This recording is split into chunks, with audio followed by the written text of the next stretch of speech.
Assalamualaikum warahmatullahi wabarakatuh. Tabi pun, kami dari kelompok Geber ingin mempresentasikan tentang sejarah tabel periodik lanjutan.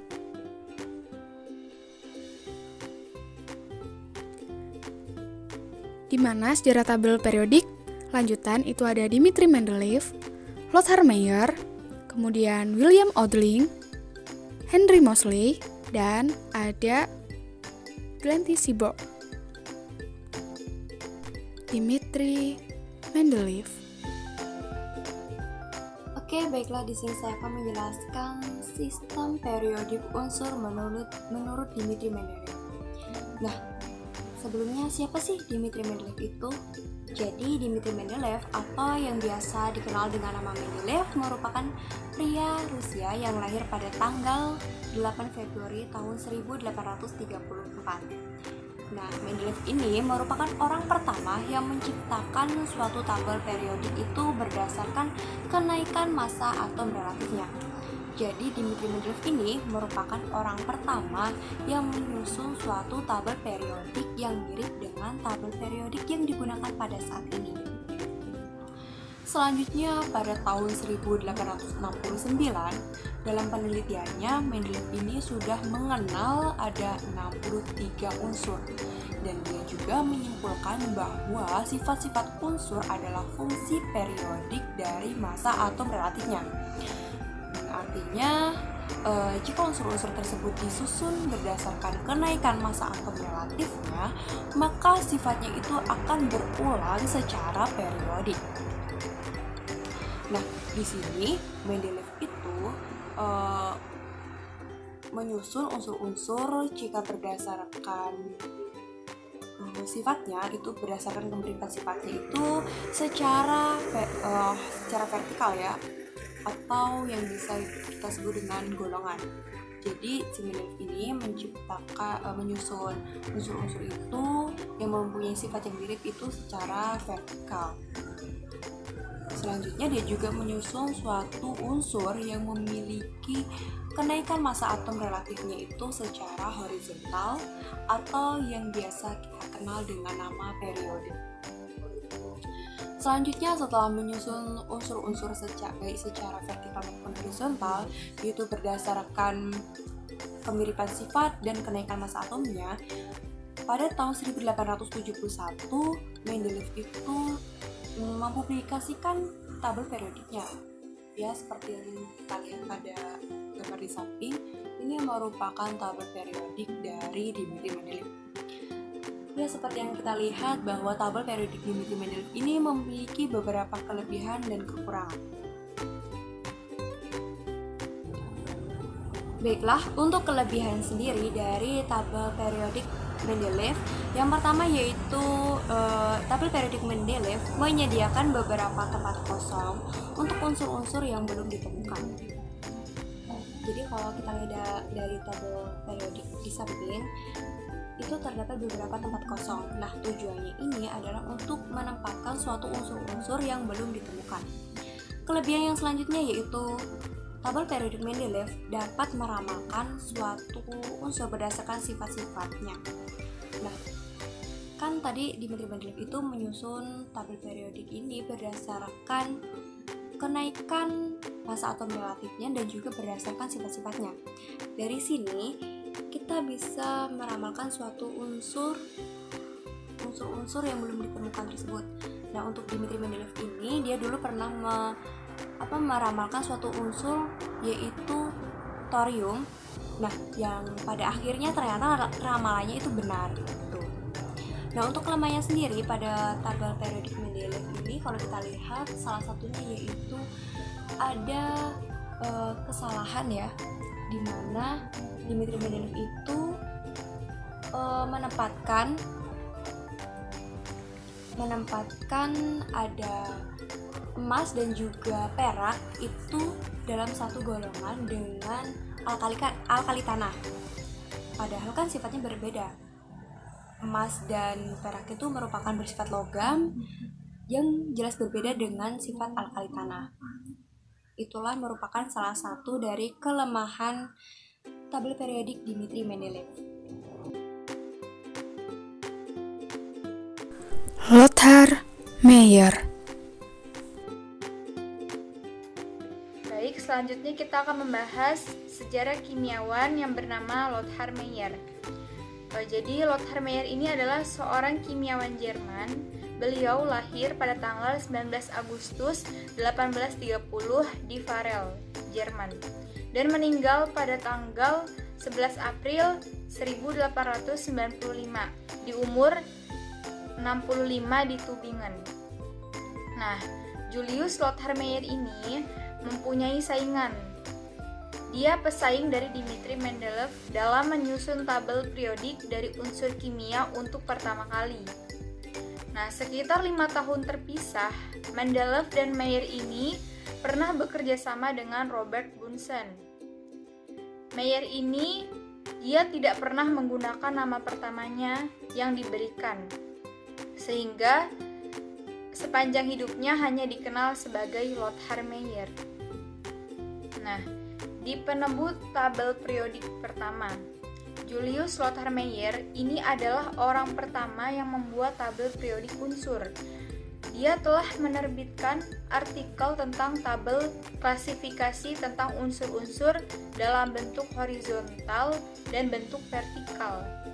Dalam bentuk horizontal yaitu pada tahun 1862 sampai 1864 dan bentuk vertikalnya pada tahun 1870.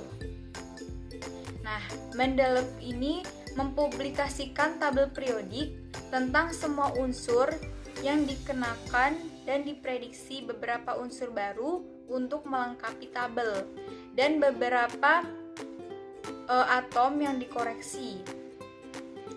Nah, beberapa bulan kemudian, Meyer menerbitkan versi revisi dan diperluas mejanya pada tahun 1864, hampir identik dengan yang diterbitkan Mendeleev sebelumnya. Meyer ini ragu-ragu tentang hukum yang ada tentang hukum periodik Mendeleev, dan ia mengkritik Mendeleev untuk mengubah unsur yang ada. Nah, berat atom ini hanya mengenai kemungkinan hukum periodik dalam struktur, tapi pekerjaan Mendeleev itu memberikan dukungan yang signifikan, terutama ketika unsur-unsur baru ditemukan. Nah, lanjut, di tabel periodik unsur Meyer ini hanya mencakup 28 unsur yang tidak diklasifikasikan berdasarkan berat atom, namun berdasarkan valensi, dan dia tidak pernah mencapai ide memprediksi unsur baru dan mengoreksi berat atom. Nah, Meyer dan Mendeleev ini dianggap oleh beberapa sejarawan sains menjadi pencipta bersama tabel periodik. Tetapi kualitas prediksi yang akurat Mendeleev atas unsur yang belum ditemukan memungkinkan dia untuk memiliki hak penghargaan yang lebih besar. Jadi memungkinkan Mendeleev itu memiliki hak penghargaan yang lebih besar daripada Meyer. Nah, pada tahun 1882, Meyer ini diterima Royal Society pada saat yang sama seperti Mendeleev, yang mendapat medali Davy sebagai pengakuan atas karyanya tentang hukum periodik. Nah, ini tabel Meyer dengan tampilan horizontal pada tahun 1864. Dan ini tabel Meyer dengan tampilan vertikal pada tahun 1870. Nah, di tabel periodik unsur ini juga Meyer pasti mempunyai kelebihan dan kekurangan. Apa saja kelebihannya? Kelebihan sistem periodik Meyer yaitu yang pertama, tabel sistem periodik Meyer lebih sederhana dan mudah dimengerti dibandingkan Mendeleev, namun golongannya lebih banyak. Nah, yang kedua yaitu Meyer mengklasifikasikan elemen bukan hanya dengan berat atom, namun dengan valensi saja. Nah, kelemahan sistem periodik Meyer ini hampir sama dengan sistem periodik Mendeleev. William Odling. Selanjutnya, kita akan membahas tentang sejarah tabel periodik oleh William Odling. Lalu, siapakah William Odling? Jadi, William Odling merupakan seorang kimiawan yang berasal dari Inggris, di mana dia juga berkontribusi dalam perkembangan tabel periodik. William Odling juga pernah menjabat sebagai Dewan Kehormatan, Sekretaris Kehormatan, serta Presiden dan Wakil Presiden pada organisasi Chemical Society of London, di mana organisasi Chemical Society of London merupakan sebuah organisasi yang meningkatkan ketertarikan terhadap hal-hal ilmiah. Nah, William Odling juga pernah menjabat sebagai Wakil Presiden dan Presiden Organisasi Institute of Chemistry. Setelah kita mengetahui siapa itu William Odling, selanjutnya kita akan membahas tentang sejarah tabel periodik oleh William Odling. Seperti kimiawan pada saat itu, pada tahun 1860-an, William Odling juga menyusun sebuah tabel periodik, di mana William Odling bersama dengan Lothar Meyer menyusun sebuah tabel periodik yang mirip dengan tabel dari Mendeleev, di mana tabel tersebut disusun berdasarkan berat atom dan kemiripan sifat sebuah atom. Kemudian tabel dari Odling ini dinyatakan mirip dengan Mendeleev karena William Odling itu menyusun sebuah tabel periodik dengan menggunakan satuan perulangan setiap 7 unsur. Berikut merupakan tabel periodik dari si William Odling dan Mendeleev. Nah, si William Odling itu berhasil menempatkan talium, timbal, kemudian raksa dan platina pada golongan yang tepat, di mana hal tersebut merupakan sebuah kegagalan dari si Mendeleev. Nah, William Odling ini juga dapat menyelesaikan masalah tellurium dan iodium, di mana pada tabel periodik si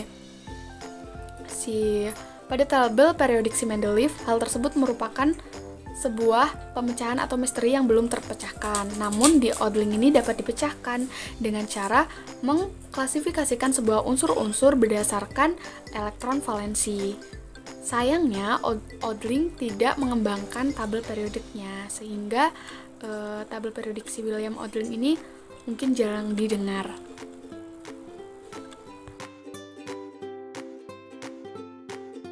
Henry Moseley. Yang selanjutnya yaitu Henry Moseley, atau biasa disebut dengan Henry Jeffreys Moseley. Nah, beliau lahir pada tanggal 23 November 1887 dan wafat pada tanggal 10 Agustus 1915. Beliau merupakan fisikawan yang berasal dari Inggris.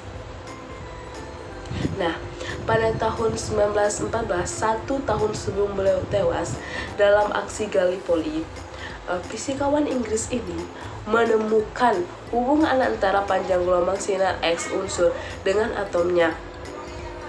Dia kemudian mampu mengurutkan ulang tabel periodik berdasarkan muatan inti, bukan berdasarkan atom. Nah, sebelumnya itu kan penemuan ini nomor atom diurutkan berdasarkan berat atom. Penemuan Moseley menunjukkan bahwa nomor atom sebenarnya didasarkan pada pengukuran eksperimental menggunakan informasi tentang panjang gelombang sinar X. Moseley mendapatkan argon dengan nomor atom Z sama dengan 18, sebelum kalium Z sama dengan 19. Meskipun terdapat fakta beberapa argon walaupun 39,9 lebih besar daripada atom kalium 39,1. Urutan baru itu sesuai dengan sifat kimia unsur, karena argon adalah gas mulia dan kalium merupakan logam alkali. Moseley menempatkan Mobat sebelum nikel dan mampu menjelaskan bahwa tellurium muncul sebelum iridium tanpa merevisikan berat atom eksperimental tellurium seperti yang telah diusulkan oleh Mendeleev. Nah, penelitian Moseley ini menunjukkan bahwa kekosongan dalam tabel periodik di nomor atom 43 dan 61 yang sekarang masih masing-masing ditempatkan oleh teknetium dan prometium. Adapun keunggulan dan juga kelemahan dari tabel periodik Henry Moseley. Keunggulannya yaitu sifat periodik, lebih tepat dikatakan sebagai fungsi nomor atom.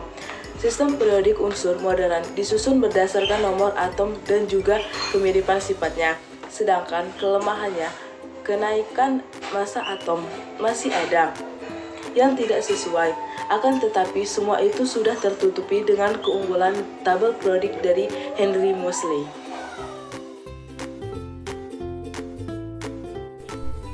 Dan yang terakhir, Glenn T. Seaborg.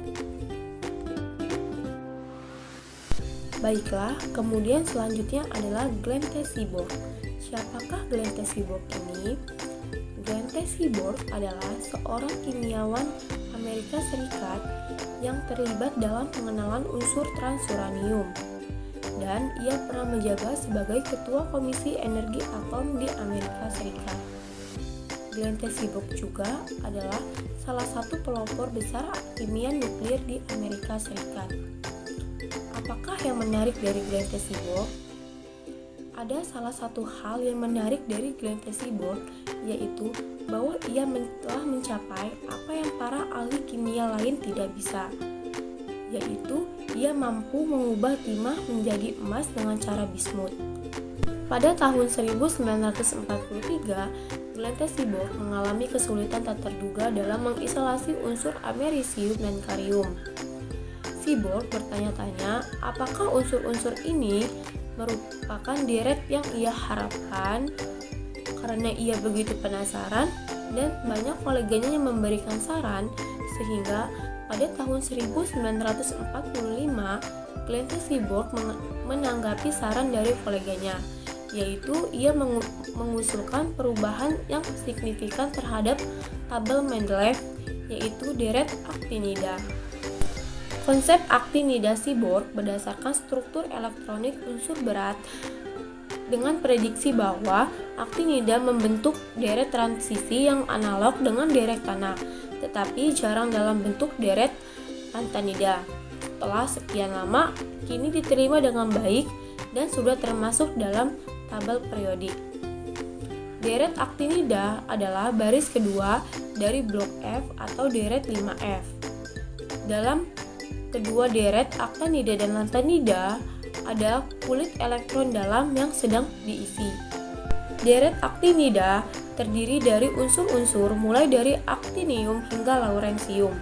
Elaborasi Seaborg selanjutnya tentang konsep aktinida yaitu mengenai serangkaian transaktinida yang terdiri dari unsur-unsur yang dimulai dari unsur 104 hingga 121 dan mengenai serangkaian superaktinida yang dimulai dari unsur 122 hingga 153. Dan dalam tabel periodik modern yang menempatkan deret lantanida dan aktinida yaitu di bawah tubuh tabel periodik, namun masih sejalan dengan logam transisi. Cukup sekian materi yang dapat kami sampaikan, kurang lebihnya kami mohon maaf. Dan kami akhiri, wassalamualaikum warahmatullahi wabarakatuh. Tabi pun.